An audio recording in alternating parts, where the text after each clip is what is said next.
Bienvenidos a esta presentación, donde exploraremos un tema esencial en la práctica veterinaria, el uso racional de gastroprotectores en gatos basado en la evidencia científica más actual. Nos centraremos en las guías desarrolladas por los destacados especialistas Katie Tolbert y Eric Stubbs. A lo largo de este video, revisaremos los conceptos clave para optimizar el tratamiento, minimizando riesgos y maximizando beneficios para nuestros pacientes felinos. Analizaremos cuándo y cómo utilizar estos medicamentos de forma eficaz, basándonos en estudios y recomendaciones recientes. Si eres veterinario, estudiante o simplemente un apasionado de la medicina animal, quédate con nosotros para profundizar en este enfoque crítico para el bienestar felino.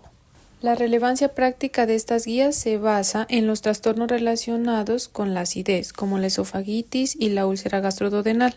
Son poco frecuentes en los gatos. Sin embargo, cuando se producen, pueden tener consecuencias devastadoras y requerir una intervención específica, incluido el uso de gastroprotectores. Una consideración cuidadosa de las causas de la esofagitis y la úlcera gastroduodenal pueden ayudar al clínico a determinar qué gastroprotector utilizar y cuándo comenzar y finalizar la terapia gastroprotectora. A continuación mencionaré acerca del ácido gástrico y barrera mucosa.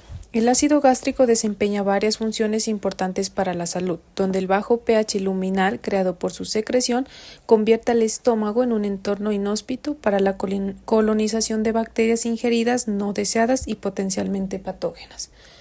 El ácido gástrico también facilita la descomposición de los alimentos al catalizar la conversión de pepsinógeno en pepsina, la enzima encargada de la descomposición inicial de las proteínas de la dieta antes de la digestión y absorción intestinal. Además, la pepsina es necesaria para separar la vitamina B12 de las proteínas de la dieta, lo que permite su posterior digestión a través del factor intrínseco. Además, el ambiente de bajo pH del estómago aumenta la solubilidad de minerales como el hierro y calcio, mejorando su absorción. Los principales mediadores que intervienen en la secreción de ácido gástrico son la acetilcolina, la gastrina y la histamina. Estos ligandos se unen a sus respectivos receptores en la célula parietal gástrica y sus diferentes mecanismos de señalización intracelular convergen en una vía común, siendo el final para activar la bomba de protones. La eficacia de esta bomba queda demostrada por su impresionante capacidad de reducir el pH intraluminal a 1 o a 2. La barrera mucosa gástrica comprende mecanismos de defensa que protegen la mucosa gástrica contra la autodigestión por el ácido gástrico u otras sustancias nocivas presentes en el estómago.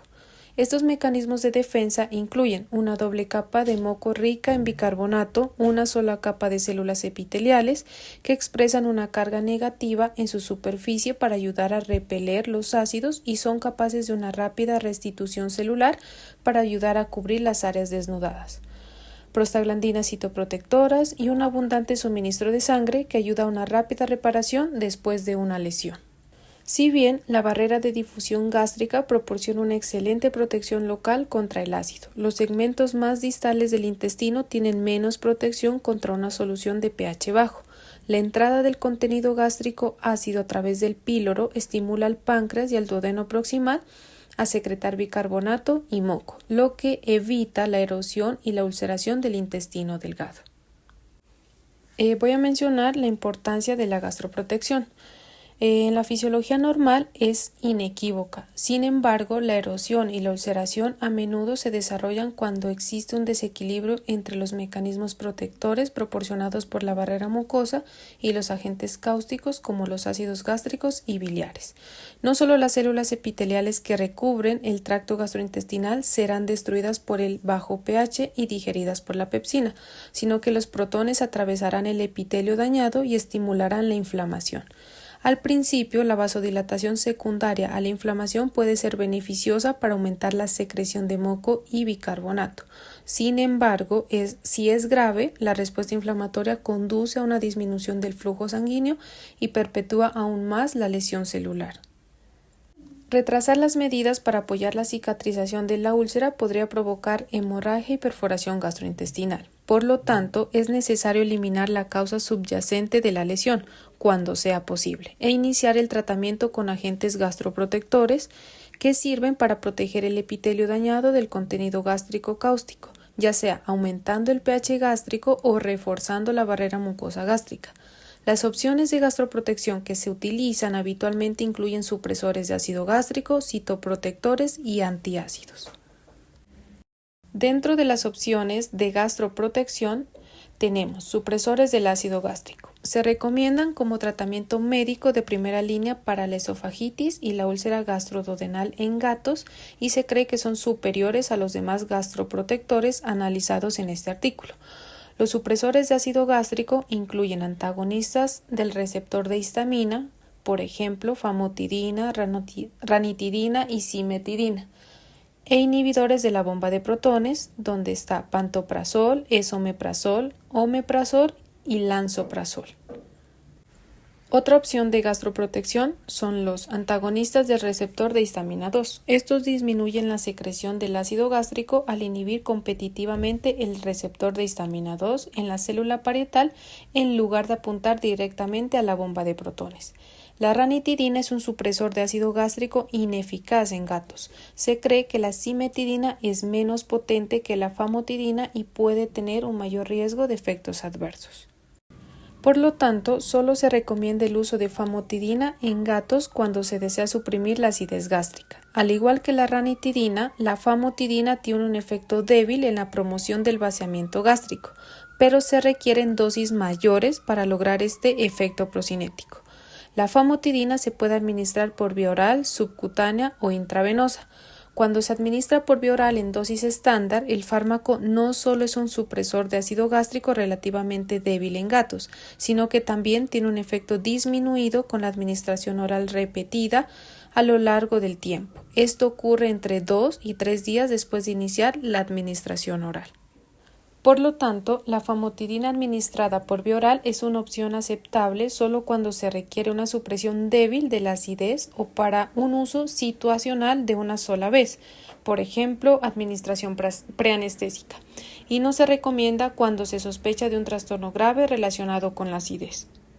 En esta tabla podemos observar la dosis de gastroprotectores que se usan en felinos. A pesar de su uso generalizado, solo existen unos pocos estudios preclínicos que evalúan el efecto de la famotidina administrada por vía parenteral en gatos. Estos estudios sirvieron como investigaciones preliminares hacia el uso de famotidina en humanos. En uno de estos estudios se colocó una cánula de fístula en el estómago de los gatos para medir el pH gástrico. Cuando se administró como inyección en bolo, la famotidina tuvo un potente efecto supresor de ácido con un tiempo muy rápido hasta alcanzar la eficacia máxima, pero este efecto tuvo una vida media relativamente corta. Por lo tanto, al igual que con la administración oral, es poco probable que la administración parenteral de famotidina 2 veces al día sea suficiente para el tratamiento de la esofagitis grave o la ulceración gastroduodenal. En el estudio preclínico mencionado anteriormente con gatos y 2 estudios en perros sanos se ha demostrado que la famotidina administrada en infusión a velocidad constante es muy eficaz. Por lo tanto, los autores utilizan habitualmente una infusión a velocidad constante de famotidina en gatos con trastornos graves relacionados con la acidez y no se han documentado complicaciones con esta práctica. La famotidina tiene un margen terapéutico relativamente amplio y se han descrito muy pocos efectos adversos con su uso. Sin embargo, la preocupación por la hemólisis relacionada con la administración intravenosa de famotidina en gatos fue refutada. Otra opción de gastroprotección serían los inhibidores de la bomba de protones. Se administran como profármacos que requieren el entorno ácido de los canalículos de las células parietales activados para convertirse en su forma activa. Una vez activado, el fármaco queda atrapado en los canalículos donde se une irreversiblemente a la bomba de protones, volviendo la bomba ácida permanentemente inerte. Los inhibidores de la bomba de protones están disponibles en formulaciones tanto orales e inyectables. Existe un estudio preclínico, de nuevo un modelo felino con fístula gástrica canulada, que evalúa el efecto supresor de la acidez de una inyección intravenosa en bolo de omeprazol en comparación con la de famotidina. Si bien la famotidina tuvo el mismo efecto inhibidor rápido, el omeprazol tuvo un efecto más duradero durante un periodo de 24 horas. Por lo tanto, se prefiere el omeprazol o el esomeprazol a la famotidina cuando se necesita una supresión prolongada de la acidez, como en el tratamiento de la úlcera gastroduodenal.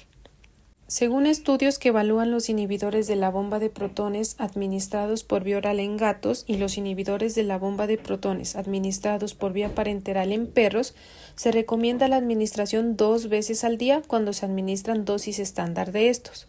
Aunque se cree que el pantoprazol intravenoso es eficaz en gatos, es importante señalar que la evidencia de su efecto sobre el pH gástrico felino se limita a un único informe de caso. Según el conocimiento de los autores, no hay estudios publicados que evalúen la eficacia del pantoprazol oral para elevar el pH gástrico en gatos. Los nuevos inhibidores de la bomba de protones, como el dexlansoprazol y el lansoprazol, se utilizan para tratamientos de trastornos relacionados con la acidez en humanos. En el momento de la publicación de la Declaración de Consenso del Colegio Americano de Medicina Veterinaria sobre los gastroprotectores en perros y gatos, se desconocía si estas nuevas formulaciones ofrecían alguna ventaja. Pero posteriormente se ha determinado que el dexlansoprazol y el lansoprazol son supresores de ácido ineficaces en comparación con el esomeprazol u omeprazol, y no debe utilizarse para la supresión de ácido gástrico en gatos. Aunque los inhibidores de la bomba de protones pueden tardar hasta 4 días en alcanzar su efecto máximo, tienen una duración de acción más prolongada que los antagonistas del receptor de histamina 2. Como se mencionó anteriormente, tienen la misma o mejor capacidad para elevar el pH gástrico durante el periodo de 24 horas que los antagonistas del receptor de histamina 2 en el día 1 y son claramente superiores al cuarto día. Además, dado que los inhibidores de la bomba de protones requieren el entorno ácido de los canalículos de las células parietales para convertirse en su forma activa y los inhibidores disminuyen la acidez de las células parietales, no se recomienda la administración simultánea de antagonistas del receptor de histamina 2 e inhibidores de la bomba de protones cuando el objetivo es una supresión ácida agresiva, como en el tratamiento de la esofagitis o la ulceración gastroduodenal. Ocasionalmente, en casos en los que se sospecha reflujo gastroesofágico grave, se puede utilizar un antagonista del receptor de histamina 2 por la noche junto con 2 dosis diarias de inhibidores de la bomba de protones.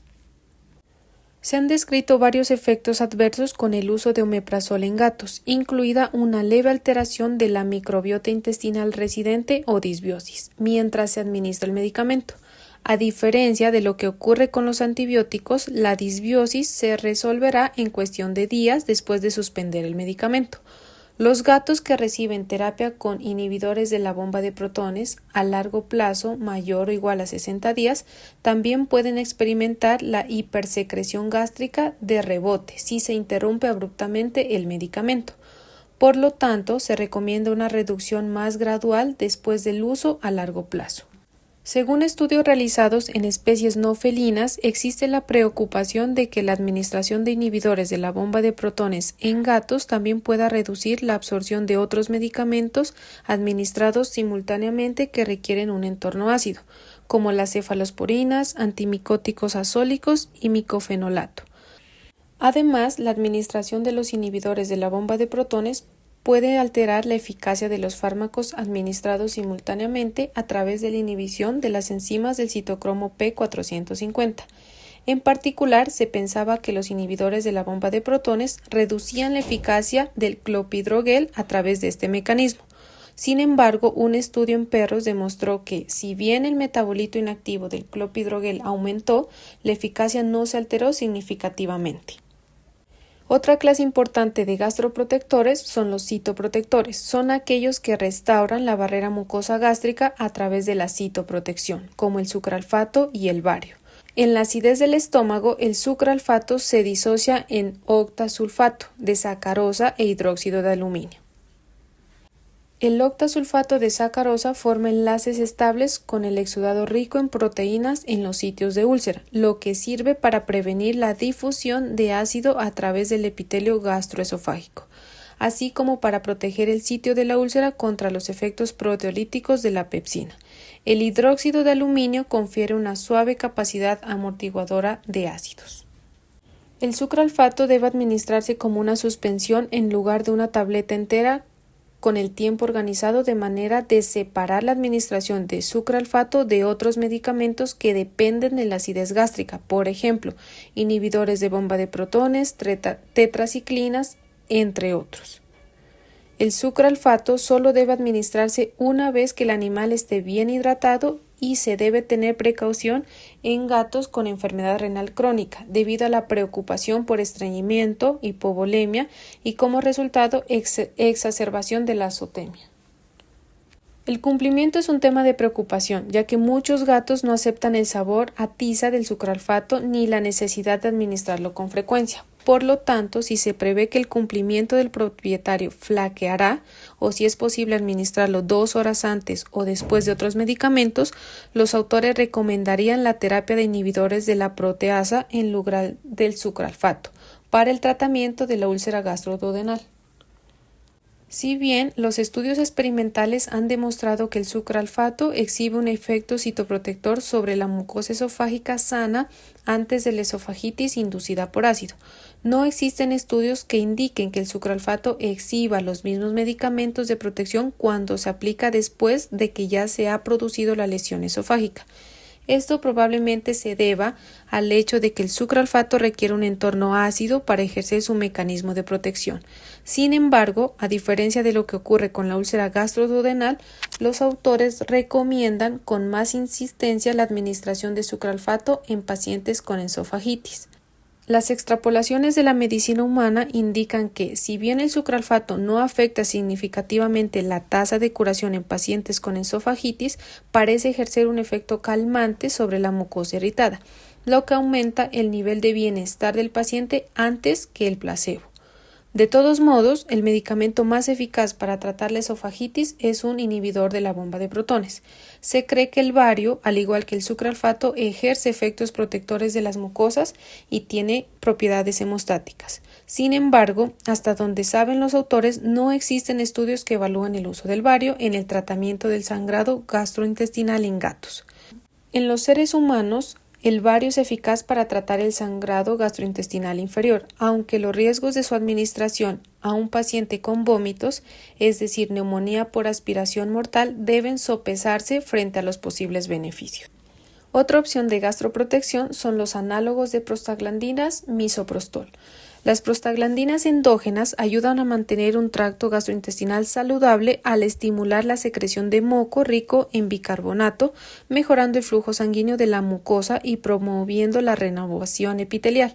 El misoprostol es un análogo sintético de la prostaglandina E1, que supuestamente confiere beneficios similares. Sin embargo, se ha demostrado que este fármaco protege a los perros únicamente en el contexto de una lesión gástrica inducida por un fármaco antiinflamatorio no esteroideo AINE, y solo cuando se administra antes de que se produzca la lesión. Faltan estudios que evalúen el uso de misoprostol en gatos, y la lesión gastrointestinal inducida por AINE parece ser poco común en gatos en comparación con perros. Se recomienda tener precaución al manipular misoprostol, ya que puede inducir el aborto tanto en mujeres embarazadas como en gatas. Otra de las opciones de gastroprotección son los antiácidos. Los antiácidos, como el carbonato de calcio, el hidróxido de aluminio y el hidróxido de magnesio, lo que hacen es neutralizar el ácido gástrico. Sin embargo, como no existe un mecanismo inherente de supresión del ácido, este efecto es transitorio. Una posible solución sería aumentar la frecuencia de administración, pero esto puede resultar problemático en los pacientes felinos. Dentro de los beneficios de la administración de los antiácidos, encontramos promover la producción de prostaglandinas, proporcionar analgesia local para lesiones ulcerativas o erosivas dolorosas, y en este caso los autores sugieren que si se prescribe un antiácido, se lo utilice como un tratamiento complementario en lugar de como una terapia principal. ¿Por qué? Esto debido a que los antiácidos, como se mencionó, neutralizan el ácido gástrico y pueden interferir con la eficacia de otros gastroprotectores como los supresores de ácido gástrico o también los citoprotectores. Por lo tanto, lo que se recomienda es separar la administración oral de estos medicamentos por al menos 1 o 2 horas cuando esto sea posible. Estas guías mencionan que una terapia complementaria para la gastroprotección en gatos es la nutrición. La modificación de la fibra dietética total se ha explorado brevemente como una posible estrategia de tratamiento para abordar la ulceración del tracto gastrointestinal inferior secundaria a la administración de AINE. Se dice que la suplementación con fibra soluble podría ser una forma segura de proteger el intestino delgado contra las ulceraciones inducidas por AINE. Se han realizado estudios que han comparado el impacto de diferentes cantidades de fibra dietética total. Cuando se alimentó a los gatos con dietas más bajas en fibra dietética total antes de la administración de un AINE, se observaron menos ulceraciones del intestino delgado en comparación con aquellos a los que se les ofreció alimento con mayor contenido de fibra dietética. También en el mismo estudio, los gatos que fueron alimentados con dietas bajas en fibra dietética total, pero suplementadas con fibra insoluble, como lo es la celulosa, formaron lesiones en el intestino delgado, mientras que aquellos suplementados con una fibra soluble de fermentación rápida, como lo es la pectina, en este caso no lo hicieron. En otro estudio, también la suplementación concurrente con pectina y celulosa disminuyó la formación de lesiones después de la administración de un AINE. Esto nos demuestra que el tipo de fibra dietética suplementada en la comida juega un papel significativo en la ulcerogénesis después de la administración de AINE. A continuación hablaremos un poco sobre las indicaciones del uso de gastroprotectores. Se dice que los gastroprotectores son una clase de medicamentos de uso excesivo en medicina veterinaria. Por ello, se exponen estas guías para una revisión de las indicaciones y no indicaciones de la terapia gastroprotectora en gatos. Dentro de las indicaciones para la ulceración gastroduodenal documentada o sospechada, podemos encontrar que a menudo la ulceración gastrointestinal no se documenta, pero se sospecha en función de la presencia de un factor predisponente, así como también la evidencia física o clínico-patológica de sangrado gastrointestinal. A continuación observaremos algunos de dichos factores predisponentes. Se dice que el tratamiento de la úlcera gastroduodenal debe centrarse en la identificación y eliminación de la causa subyacente, además de la administración de gastroprotectores, como ya lo describimos anteriormente. En esta imagen podemos evidenciar las causas de ulceración gastroduodenal y también de esofagitis en gatos. Dentro de ellas se encuentran neoplasias gastrointestinales, no gastrointestinales, endoparasitismo, administración de AINES y glucocorticoides, así como también de terapias anticoagulantes, entre otros, como se observan en ella. La duración recomendada de los gastroprotectores debe basarse como tal en la etiología sospechada. Los gatos con causas no infiltrantes de úlcera gastrointestinal, por ejemplo, AINES, inhibidores de la tirosina quinasa, tienden a tener un periodo de recuperación más rápido, por ejemplo, 3 o 4 semanas, mientras que aquellos con causas infiltrantes, por ejemplo, neoplasias, enfermedades inflamatorias intestinales, fibroplasia esclerosante eosinofílica gastrointestinal felina, generalmente requieren un tratamiento más prolongado, pueden ser meses e incluso años, y la duración del tratamiento para este último dependerá de gran medida si la enfermedad se puede o no tratar directamente. En la imagen de la izquierda podemos observar cómo se evidencia una úlcera gástrica en una endoscopia, al igual que un linfoma gástrico ulcerativo en 2 gatos. Y la imagen de la derecha nos indica algunas de las evidencias clínicas y físicas que pueden apoyar la presencia de una úlcera gastroduodenal. En ellas se incluyen alteraciones del apetito, dolores abdominales, presencia de melena y hematemesis y también anemia con o sin hipoproteinemia. En este caso, cuando se sospecha ulceración basándose únicamente en dichos datos clínico-patológicos, lo que se hace es utilizar la resolución de la anomalía para hacer el diagnóstico, por ejemplo, microcitosis, aumento de buna-creatinina, entre otros. En este caso se deben utilizar para orientar cuándo suspender la terapia médica. También se menciona que la relación nitrógeno ureico bun-creatinina también puede estar presente, pero en ausencia no descarta ulceración gastrointestinal. En cuanto a la profilaxis de la ulceración gastroduodenal, en general no se recomienda. Incluso en pacientes que reciben glucocorticoides o AINES podría tener consecuencias no deseadas, según algunos estudios realizados en gatos y perros. Pero existe una excepción a esto y es cuando existen múltiples factores de riesgo de sangrado gastrointestinal, como los que mencionamos anteriormente, tanto de úlcera como de esofagitis en gatos. Se debe tener en cuenta que la pancreatitis, la enfermedad hepática, la enfermedad renal crónica no se deben incluir como factores de riesgo de sangrado gastrointestinal. Ni la ulceración gastroduodenal ni la hiperacidez gástrica son hallazgos comunes en gatos con enfermedad renal crónica. Como los gatos con lesión renal aguda o enfermedad renal crónica ya sufren una enorme carga de medicación, no se va a recomendar el tratamiento gastroprotector a menos que haya una fuerte sospecha o que haya una documentación de úlcera gastroduodenal. Además de esto, los gastroprotectores no se deben utilizar como antieméticos. En un estudio de gatos con enfermedad renal crónica, la administración de omeprazol no fue eficaz para reducir los episodios de vómitos, en contraste con los hallazgos de un estudio separado que utilizó antieméticos como el maropitant. Los gatos con vómitos crónicos, especialmente aquellos que también presentan pérdida de peso, que también presenten diarrea, deben someterse a una evaluación más detallada para encontrar una causa subyacente. Esto debido a que estos son signos comunes en gatos con enfermedad crónica del intestino delgado. Esofagitis documentada o sospechada. La evidencia documentada de esofagitis, es decir, la endoscopia, como se evidencia en la imagen, o una sospecha clínica, como por ejemplo la dificultad para tragar, la regurgitación, la odinofagia o dolor al tragar alimentos o líquidos, la disorexia, la pérdida de peso, entre otras, se dice que es una indicación de gastroprotección según lo mencionan estas guías.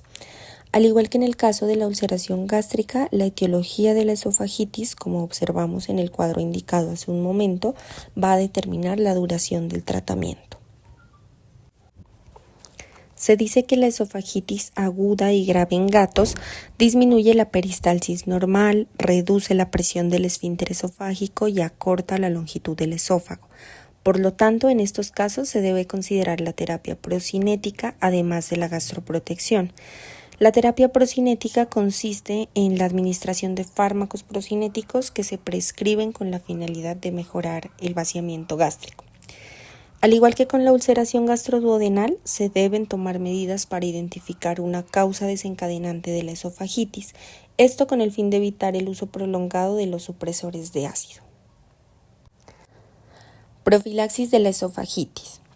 En cuanto a la ulceración gastroduodenal, generalmente no se recomienda el uso profiláctico de gastroprotectores para la esofagitis, ni siquiera como medida preventiva contra el reflujo gastroesofágico bajo anestesia. El reflujo gastroesofágico durante los eventos anestésicos es muy común en los gatos, aunque la patología asociada con el reflujo gastroesofágico parece ser bastante rara. Estos eventos de reflujo ocasionalmente pueden tener consecuencias graves como estenosis esofágicas benignas. Si bien la supresión del ácido gástrico preoperatorio reducirá la acidez gástrica, se desconoce el beneficio de esta práctica en términos de incidencia de estenosis, ya que los supresores del ácido gástrico no previenen el evento del reflujo en sí. Hasta que se establezcan pautas, los autores no recomiendan supresores de ácido preoperatorios de rutina en ausencia de factores de riesgo adicionales para el reflujo, por ejemplo, braquicefalia, hernia hiatal, entre otras, pero sí recomiendan monitorear los eventos de reflujo mediante el uso de catéteres de succión esofágica. Si se sospecha u observa un evento de reflujo grande durante la anestesia general, lo que se debe hacer es implementar terapias locales, por ejemplo, bario diluido, sucralfato administrado en el esófago o también terapias sistémicas como por ejemplo los supresores de ácido intravenosos. Si bien estas guías se llenaron extrapolando datos de la medicina canina y humana, No se puede subestimar la importancia de un enfoque específico para los felinos, como por ejemplo las etiologías malignas, las cuales inducen ulceración gastroduodenal y son mucho más comunes en los gatos que en los perros. Para evitar el uso indebido de los gastroprotectores, como médicos veterinarios siempre debemos asegurarnos que las indicaciones adecuadas guíen su prescripción y su administración solo está justificada cuando existen múltiples comorbilidades ulcerogénicas. Asimismo, la duración de la gastroprotección debe basarse en la etiología sospechada o diagnosticada y cuando sea posible debe abordarse el desencadenante subyacente.